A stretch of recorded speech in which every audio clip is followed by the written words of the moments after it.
नमस्कार प्यारे साथियों। 29 दिसंबर 2025 के करंट अफेयर्स में आपका स्वागत करता हूं। मैं Satyendra Tomar, target with Satyendra YouTube channel से। और मैं आपको बता दूं कि प्रतिदिन मैं आपको एक क्लास जो है प्रोवाइड करवाता हूं। और ये क्लास जो है वो आपकी लगभग लगभग 10 से 15 मिनट की क्लास रहती है, जिसके अंतर्गत हम बात करते हैं डेली करंट अफेयर्स पर। जिसके अंतर्गत आपकी लगभग लगभग 4-5 घटनाएं ऐसी होती हैं जो एग्जाम ओरिएंटेड होती हैं, काफी यूजफुल जो है कंटेंट उनमें रहता है। तो चलिए उसी के साथ ही हम चीजों को स्टार्ट करते हैं। तो सबसे पहली न्यूज है आज की। आईआईटी पटना ने जो है वो एक सुपर कंप्यूटर लॉन्च किया है। उस सुपर कंप्यूटर का नाम है परम रुद्र। और ये परम रुद्र जो कंप्यूटर है ये बिहार का पहला सुपर कंप्यूटर है। इसका मतलब बिहार में अभी तक कोई भी सुपर कंप्यूटर नहीं था। आईआईटी पटना जो है वहां पर ये लॉन्च किया गया है। किसके तहत लॉन्च किया गया है? तो national super computing mission, Bharat सरकार का एक मिशन चल रहा है, नेशनल सुपर कंप्यूटिंग मिशन। उसी के तहत परम रुद्र कंप्यूटर जो है वो आईआईटी पटना में लॉन्च किया गया है ना, लगा दिया गया है। इसके माध्यम से वहाँ के जो भी अध्यापक हैं, वहाँ के जो भी छात्र हैं, वो लाभान्वित होंगे और इससे देश को भी लाभ होगा। सुपर कंप्यूटर एक ऐसी प्रणाली होती है जिसके अंतर्गत जो भी गणनाएं होती हैं ना, उन गणनाओं को है ना बहुत तेज गति से जो है वो प्रोसेस किया जाता है। भारत का पहला स्वदेशी एमआरआई स्कैनर है ना, आप लोगों को पता होगा एमआरआई, मैग्नेटिक रेजोनेंस इमेजिंग। जब भी आप बीमार हो जाते हैं या कुछ कोई दिक्कत है आपकी बॉडी में, एक्सरे वगैरह से पता नहीं चल रहा है ना, अल्ट्रासाउंड वगैरह से पता नहीं चल रहा है, तो ऐसी स्थिति में फिर डॉक्टर बोलता है एमआरआई। एमआरआई में क्या होता है? बॉडी के हर एक पार्ट का सूक्ष्म परीक्षण होता है। तो ऐसी स्थिति में आपका जो है एमआरआई जो मशीन है वो काफी महंगा पता चल रहा है कि 6,000 का, 7,000 का आपने बॉडी का एमआरआई करवाया, वो हुआ 9,000 का हुआ, है ना। तो ये जो मशीन है ये काफी महंगी आती है, जिसकी वजह से ये समस्या आती है। भारत में एमआरआई की जो मशीन है वो बनती नहीं है। हम विदेशी कंपनियों पर डिपेंड है, वहां से 20 करोड़ की, 22 करोड़ की, 25 करोड़ की, है ना, 30 करोड़ की मशीन लेके आए, तब यहाँ पे जो है सर्विस हम उपलब्ध करवाएंगे। तो नॉर्मल सी बात है, उसका चार्ज हम ज्यादा लेंगे ही। तो एक इंडिया का एक स्टार्टअप है, उसका नाम है वोक्सल ग्रेड्स। मतलब ऐसे मान लीजिए कंपनी है, और ये कंपनी की स्थापना की थी किसने? तो अर्जुन अरुणाचलम ने। इस कंपनी ने खुद का है ना अपना इंडिजीनियस जो है वो एमआरआई स्कैनर बनाया है। और इसमें मदद ली है किसकी? तो मदद ली है कंपनी की जिसका नाम है जोहो। जोहो भी भारत की कंपनी है, सॉफ्टवेयर बनाने वाली कंपनी है। श्रीधर बेम्बू ने 1996 में इसकी स्थापना की थी। और ये 1.5 टेस्ला की जो है वो एमआरआई स्कैनर है। जल्दी से ही मार्केट में आ जाएगी ये। 40% जो है वो सस्ती हो जाएगी। अगर कोई भी चीज ऐसे मान लीजिए 20 करोड़ रुपए की है, तो 20 करोड़ का अगर आप 40% निकालें तो 8 करोड़ हो गया। यानी जो मशीन 20 करोड़ की आ रही है वो 12 करोड़ की भारत में मिलेगी।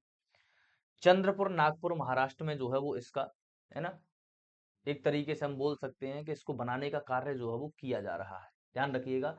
तो भारत का पहला स्वदेशी एमआरआई स्कैनर जो है वो किस कंपनी ने बनाया है? वोक्सल ग्रिड ने बनाया है। किस कंपनी की मदद से? तो जोहो। इतना ध्यान रखना है। फिर हम बात करते हैं, इंडियन रेलवे ने अभी एक अनाउंसमेंट की है कि हम 2030 तक भारत के लगभग लगभग 48 शहरों में, जो जहां से ट्रेन शुरू होती है ना, होता क्या है कि जैसे मान लीजिए दिल्ली से जो है वो आपका केरला के लिए ट्रेन गई, अब ये बीच में स्टेशन जो पड़ेंगे उनसे गुजर के जाएगी। अच्छा, बहुत सारे स्टेशन ऐसे होते हैं जहां से ट्रेन की कोई स्टार्टिंग ही नहीं है, वहां से केवल जो है ना, दो अलग अलग जो है स्टेशन को जो है जाने वाली जो ट्रेन है वो वहां से गुजर के जा रही है, केवल वहां से स्टार्ट नहीं हो रही कोई ट्रेन। तो ये कहा गया है कि 48 शहरों में ट्रेन की जो शुरुआती क्षमता है ना, इसको दोगुना, यानी हर एक स्टेशन से कम जो है वो ज्यादा से ज्यादा ट्रेन जो है वो वहां से स्टार्ट हो रही हो। इससे क्या है, भीड़ वगैरह को कंट्रोल करने में, है ना, जो है मदद मिलेगी। और इंडियन रेलवे पर इतना जो प्रेशर है, इतना जो लोड है, उस वर्क लोड को कम किया जा सकेगा बिल्कुल।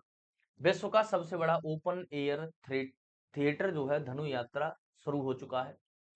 ओपन एयर थिएटर है ना, ओपन एयर थिएटर जिसका नाम दिया गया है धनु यात्रा। और ये राष्ट्रीय उत्सव है, 11 दिन जो है वो चलता है आपका। कहाँ पर? उड़ीसा में एक जगह है बरगढ़।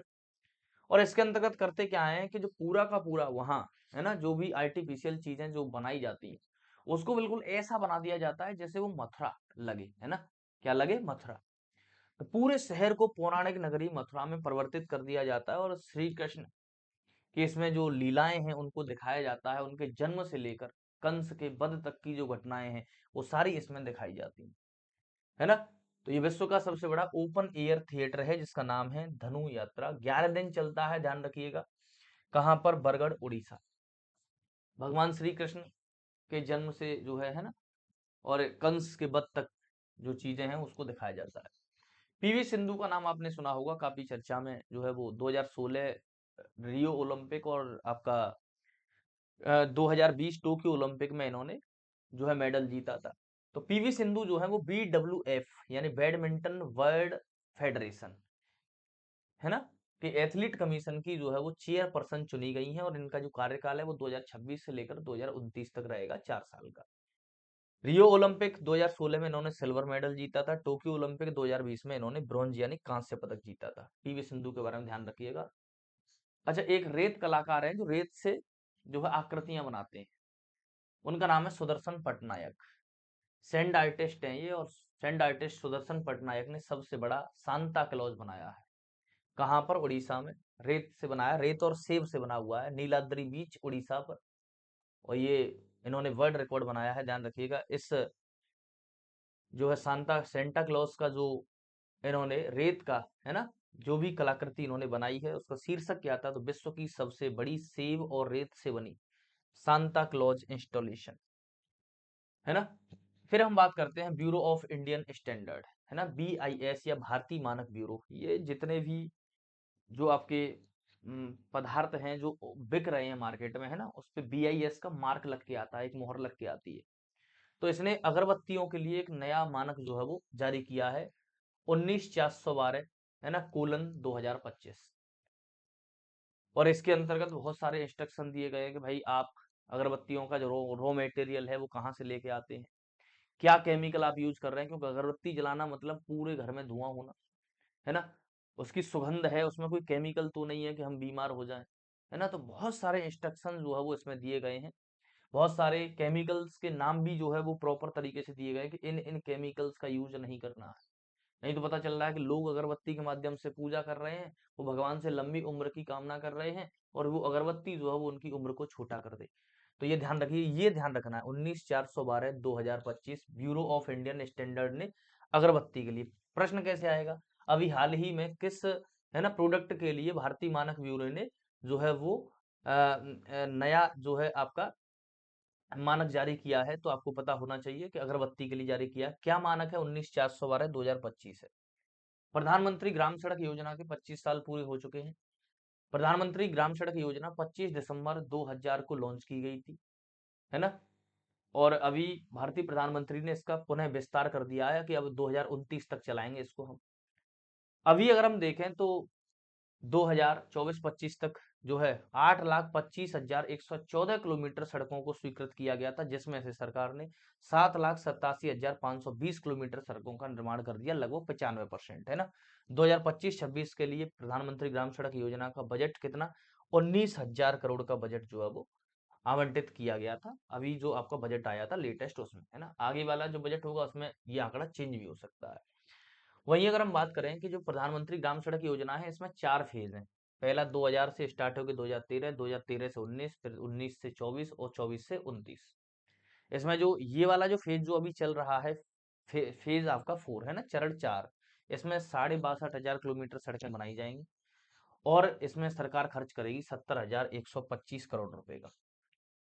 10 से 11 जनवरी को गोदावरी नदी के मुहाने पर 40वीं एशियाई वर्ल्ड वाटर जनगणना जो है वो आयोजित की जाएगी। सबसे पहले तो मैं आपको बता दूं, वर्ल्ड यानी जो आपका वाटर वर्ल्ड सेंसस है, इसमें जो जल पक्षी होते हैं, है ना, जो आर्द्र भूमि वगैरह उस क्षेत्र में रहते हैं। आर्द्र भूमि का मतलब जहाँ जल और थल दोनों मिल रहे हैं, है ना, लैंड और वाटर दोनों आपस में मिल रहे हैं, और ट्रांजिशन जोन होगा, वो इकोटोन होगा।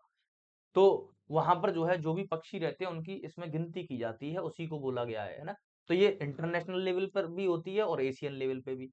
इंटरनेशनल लेवल पर ये 60वीं इंटरनेशनल वाटर वर्ड सेंसस है, और आपकी एशिया के स्तर पे अगर आप देखें तो 40वीं एशियन वाटर वर्ड जो है सेंसस है ये। गोदावरी नदी के मुहाने पर होगी। गोदावरी नदी का मुहाना, गोदावरी नदी महाराष्ट्र के नासिक के त्र्यंबक पठार से निकलने के पश्चात आंध्र प्रदेश से होते हुए बंगाल की खाड़ी में गिरती है। तो आंध्र प्रदेश में इसका जो मुहाना है ना, गोदावरी मुहाना, इसका जो डेल्टाई क्षेत्र वहां पर, इसका महत्व इसलिए है क्योंकि यहाँ पर दो पक्षी ऐसे हैं जो आईयूसीएन की कैटेगरी में, एंडेंजर्ड कैटेगरी में शामिल हैं, और ये यहाँ पर आते हैं प्रवास के लिए। कौन कौन से? तो इंडियन स्किमर है ना, प्रवासी पक्षी है, और ग्रेट नॉट। इंडियन स्किमर का जो एग्जैक्ट नाम है, साइंटिफिक नेम, वो है आपका, है ना, रेंचॉप्स एल्विकोलिस। और जो आपका ग्रेट नॉट है, इसका नाम है आपका कैलिड्रिस टेन्यूरोस्ट्रिस। ये नाम है आपका। ये पक्षी हैं दोनों एंडेंजर्ड कैटेगरी में, आईयूसीएन इंटरनेशनल यूनियन, है ना, of conservation for nature. International union of conservation for nature, IUCN एक संस्था है।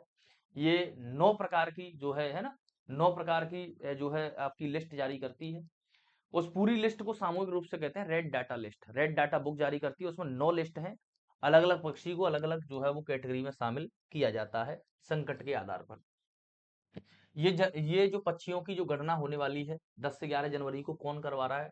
तो आपका आंध्र प्रदेश का जो फॉरेस्ट डिपार्टमेंट है वो, Bombay natural history society, wild life institute of India, world wide fund for nature, है ना, ये करवा रहे हैं।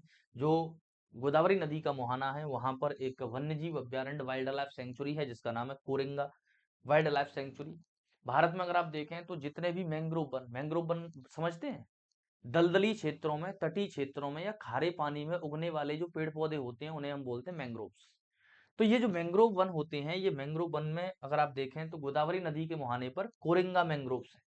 कोरिंगा वन्य जीव अभ्यारण्य है, काफी इंपॉर्टेंट हो जाता है। सुंदरवन के बाद भारत का दूसरा सबसे बड़ा, सुंदरवन के बाद, सुंदरवन वेस्ट बंगाल में है, उसके बाद दूसरा सबसे बड़ा मैंग्रोव क्षेत्र है, ये ध्यान रखिए, कोरिंगा मैंग्रोव्स। तो आज के लिए जो हमारी न्यूज थी, है ना, क्योंकि संडे को हमारी क्लास नहीं आती है, तो मंडे वाले दिन न्यूज थोड़ी सी ज्यादा हो जाती है। तो हर वीक आपको 6 क्लास मिलेंगी। इसके साथ ही मैं आपको बता दूं कि मैंने 1 ईयर वाला, है ना, 2025 का कंप्लीट करंट अफेयर्स का वीडियो 1 जारी कर दिया है, जिसमें नेशनल इंटरनेशनल जितने भी समिट वगैरह हुए हैं वो सारे मैंने बता दिए हैं, है ना। ऐसे ही 8-10 वीडियो आएंगी और पूरे 2025 का करंट अफेयर्स मैं उसमें कंप्लीट कर दूंगा। चलिए मिलते हैं नेक्स्ट सेशन में, आज के लिए इतना ही। Thank you very much.